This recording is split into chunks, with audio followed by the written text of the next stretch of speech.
Hello guys, welcome to my at cook channel. আজকে হচ্ছে মহালয়া। আজকে মহালয়ায় একটা দারুণ রেসিপি এনেছি, যেটা সহজ এবং সরল একটা রেসিপি। আজকে আমরা মহালয়া স্পেশাল ইলিশ মাছ ভাজা রেসিপি বানিয়ে ফেলবো, যেহেতু আজ মহালয়া এবং আজ সানডে। আজকে বাড়িতে ইলিশ মাছ হওয়াটা দরকার। দেখে নেওয়া যাক কিভাবে আমি আজ মাছ ভাজাটা বানালাম। দেখুন, এখানে আমি নিয়ে নিয়েছি একটা গোটা ইলিশ মাছ, প্রায় 1 কিলো মতো হবে। ইলিশ মাছটা এভাবে করে সাইজ তো ওরা কেটেই দেয় বাজার থেকে আনলে। এভাবে করে সাইজটা কেটে দিয়েছে ইলিশ মাছের।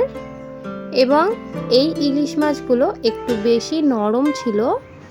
ইলিশ মাছের 2 রকম কোয়ালিটি হয়। এবার এর মধ্যে আমি দিয়ে দেব কয়েকটি মশলা। দিয়ে দিচ্ছি আমি 1 চা চামচ হলুদ গুঁড়ো। যেহেতু মাছটা ভাজা করব, তাই মশলাগুলো একটু বেশি পরিমাণে দিতে হবে। তারপর দিয়ে দিচ্ছি এখানে লঙ্কা গুঁড়ো, প্রায় 1/2 চা চামচ। ঝালটা আপনারা আপনাদের পরিমাণ মতো দিয়ে দেবেন। এখানে দিয়ে দিচ্ছি আমি জিরে গুঁড়ো। জিরে গুঁড়োটা আমি এখানে 1 চা চামচ নিয়েছি। জিরে গুঁড়োটা দিয়ে দেওয়া হয়ে গেলে দিয়ে দিচ্ছি এখানে আমি স্বাদ পরিমাণে নুন। নুনটা ভালোভাবে প্রত্যেকটা মাছের গায়ে গায়ে কিন্তু নুনটাকে ছড়িয়ে দিতে হবে, এবং সব শেষে যাতে মশলাগুলো ভালো করে মাখানো যায়, সেই জন্য আমি এখানে অল্প করে একটু সর্ষের তেল দিয়ে দিচ্ছি। সর্ষের তেলটা দেওয়া হয়ে গেলে এবার হাত দিয়ে ভালোভাবে নাড়াচাড়া করে তেলটাকে মশলার সঙ্গে মাছের মধ্যে মাখিয়ে নিতে হবে।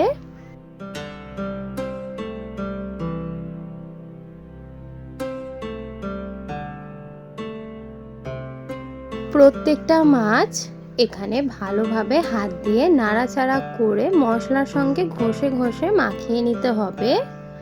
দেখুন, এখানে আমার মাছগুলো ভালোভাবে সর্ষের তেলের মধ্যে মশলাটা কিন্তু মেখে গেছে। প্রত্যেকটা মাছে ভালোভাবে কিন্তু মশলার কোটিং করা হয়েছে। দেখুন, এবার আমরা এই মাছগুলো প্রপার ভাজার জন্য রেডি হয়ে গেছে। মাছগুলো আমি এবার সাইডে রেখে কড়াইতে তেল গরম করতে দিয়ে দেব। ইলিশ মাছটা ভেজে নেওয়ার জন্য এখানে আমি কড়াইয়ের মধ্যে অল্প একটু বেশি পরিমাণে তেল দিলাম, কারণ ইলিশ মাছ ভাজার তেলটাও খেতে কিন্তু সুন্দর লাগে গরম গরম ভাতের সঙ্গে। আপনারা চাইলে তেলটা স্টোর করেও রাখতে পারেন। তেলটা কিন্তু খুবই খেতে সুন্দর লাগে।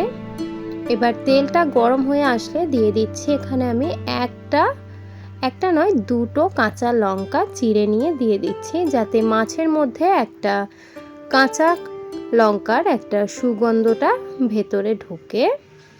তার মধ্যে দিয়ে দিচ্ছি আমি এখানে কালো জিরে 1 চিমটি দিচ্ছি, যাতে বেশিরভাগ সেন্টটা না হয়ে যায়।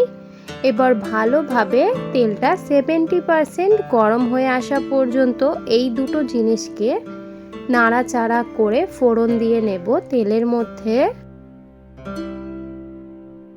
দেখুন, এখানে তেলের মধ্যে একটা ধোঁয়াশা উঠছে। এই পর্যায়ে আমি দিয়ে দেব ইলিশ মাছগুলো।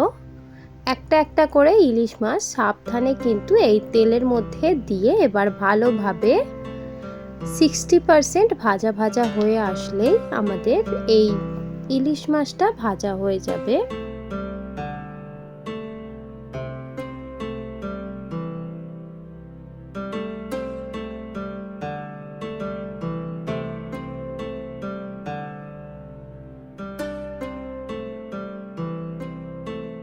দেখুন, ইলিশ মাছটা ওলট পালট করে দেওয়ার পর হালকা একটু ব্রাউন কালার চলে এসেছে।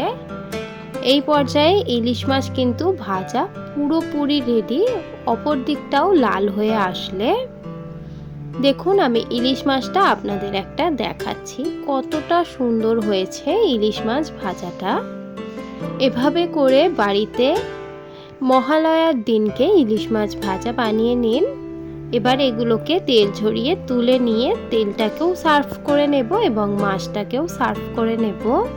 আশা করি আপনাদের এই ভিডিওটা ভালো লেগেছে। যদি আপনাদের এই ভিডিওটা ভালো লেগে থাকে তাহলে অবশ্যই লাইক, শেয়ার এন্ড সাবস্ক্রাইব করে দেবেন। যদি আমার চ্যানেলে আপনি নতুন থাকেন তাহলে অবশ্যই চ্যানেলটিকে সাবস্ক্রাইব করে আমার পাশে থাকবেন।